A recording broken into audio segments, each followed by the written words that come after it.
wassalatu wassalam ala rasulillah. Okay, sister asked 10 tips for a happy marriage. Okay, how much time do we have? Okay, I've made a little list and I'll just go through it quickly.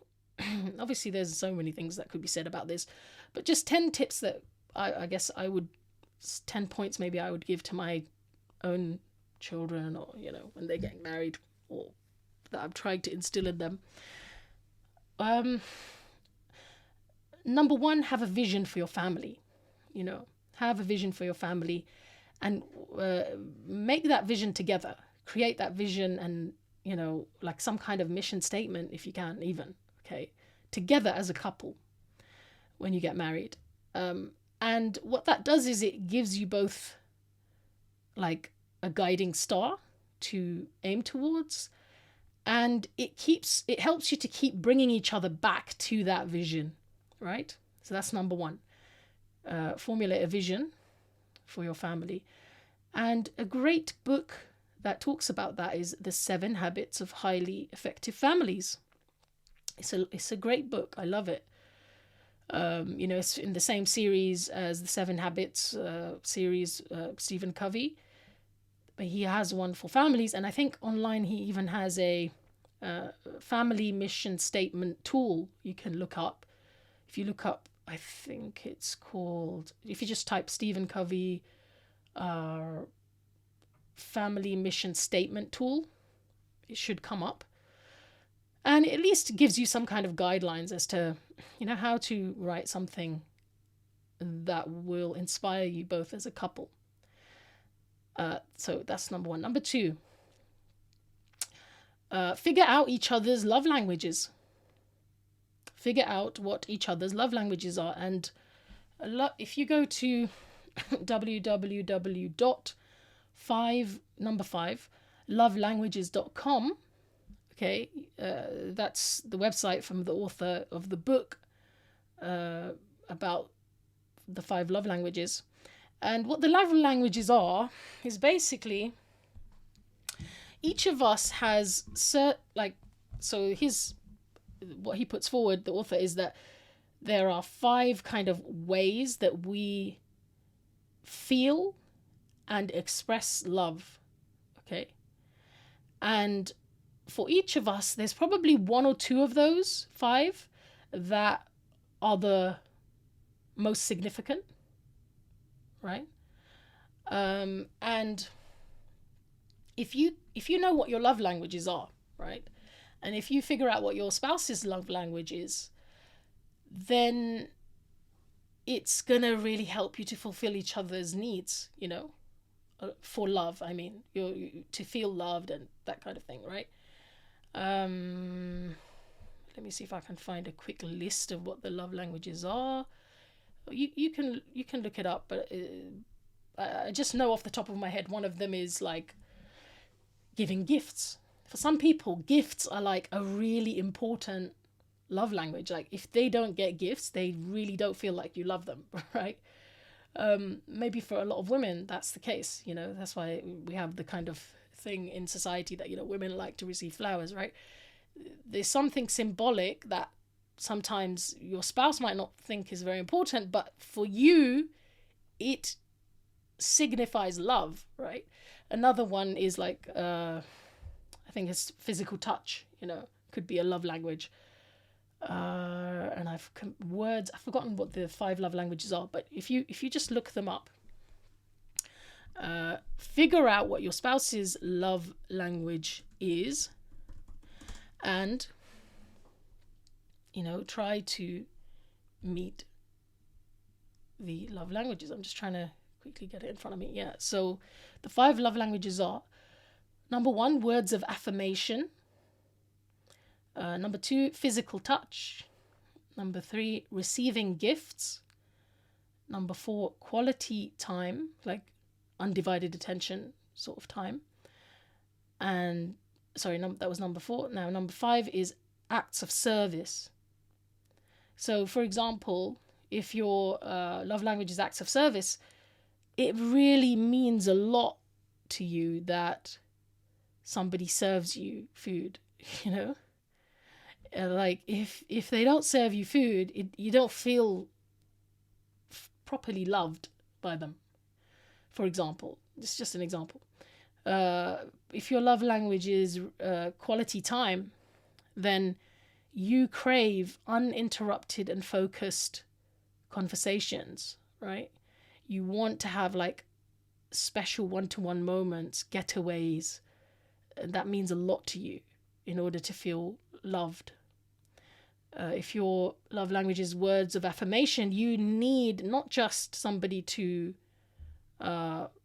assume that you know that you're loved, but for them to keep verbally communicating that, for example, or through actions, saying, appreciating, affirming, encouraging, praising, So I think when you know your love language and when you know your love language and you know your spouse's, it really helps.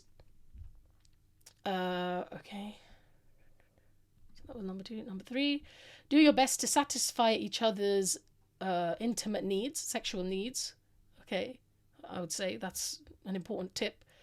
Whether you feel like it or not, just do your best. And that goes for either spouse, right? Number, what was that? 1, 2, 3, 4. Be feminine. If you're a woman, be as feminine as you can be. And if you're a man, be as masculine as you can be. Because opposites attract.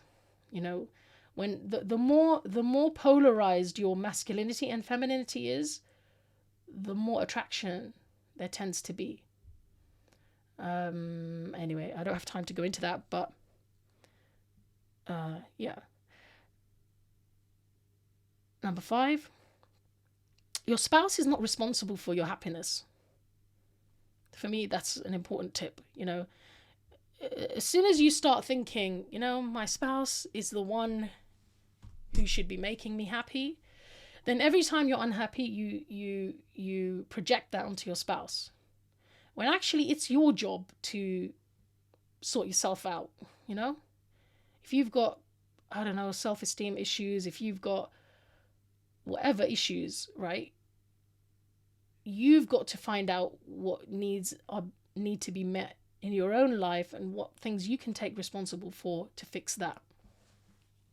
It's not a case of expecting your spouse to fill the hole that is in your life.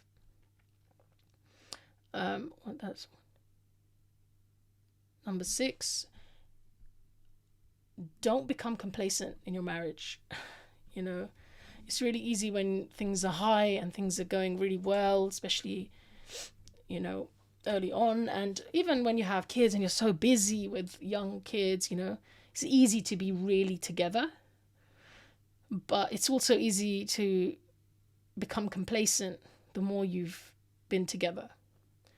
So don't become complacent. Complacency is the beginning of, can be the beginning of a negative spiral. Don't become complacent.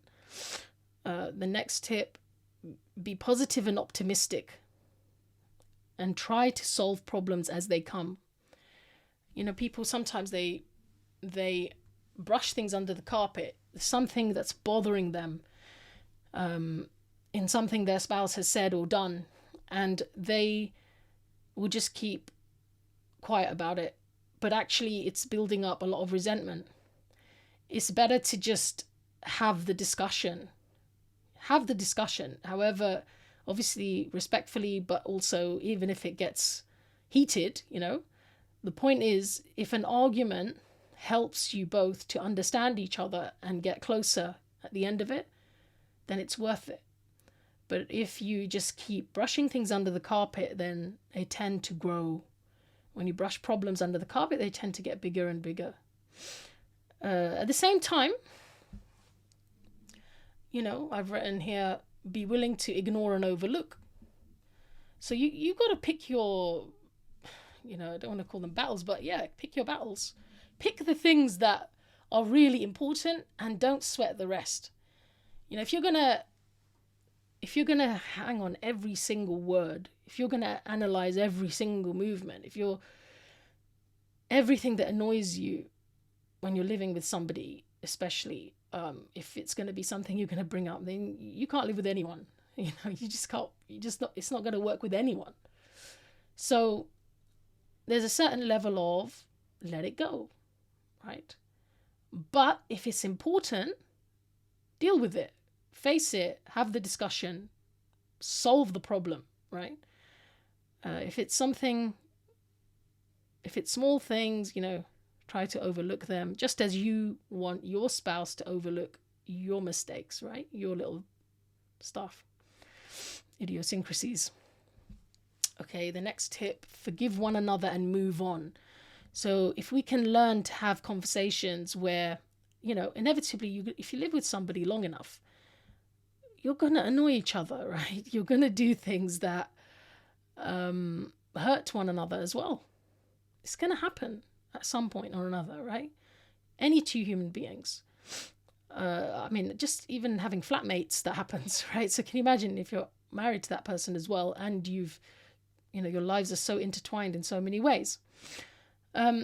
So once you've had the discussion, once the person's apologized or you've apologized, try to create the culture in your home that once the air has been cleared and you have said your sorries, that you then move on and you don't allow that thing to hang over the marriage, right, for the next argument. It doesn't keep coming up in future arguments. You let it go now, you know, because you've forgiven. That's what forgiveness means. You don't keep bringing it up, right? Especially, and I would say going along with that is learn how to give an adequate apology, right? An adequate apology, not just a little sorry, but an adequate apology, and create that culture in your home.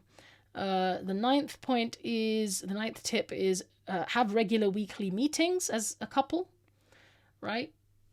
Running a family is like managing a project sometimes, you know, in some ways it really is.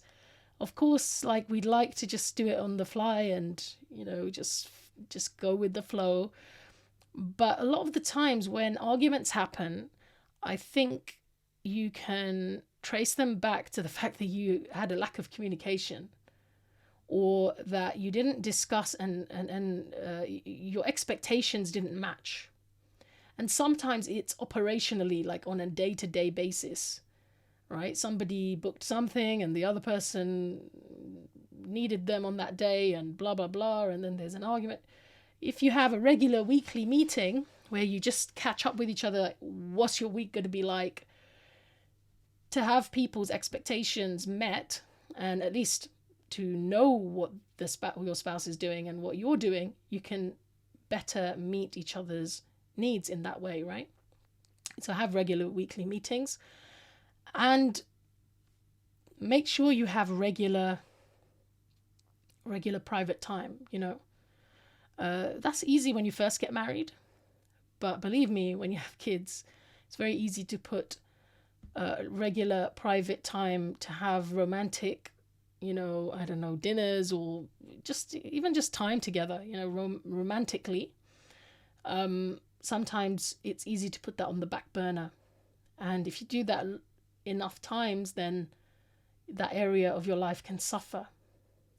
So protect and keep up the sort of romantic aspect of your relationship by investing time into that and maybe carving out time for that. So those are my 10 quick tips.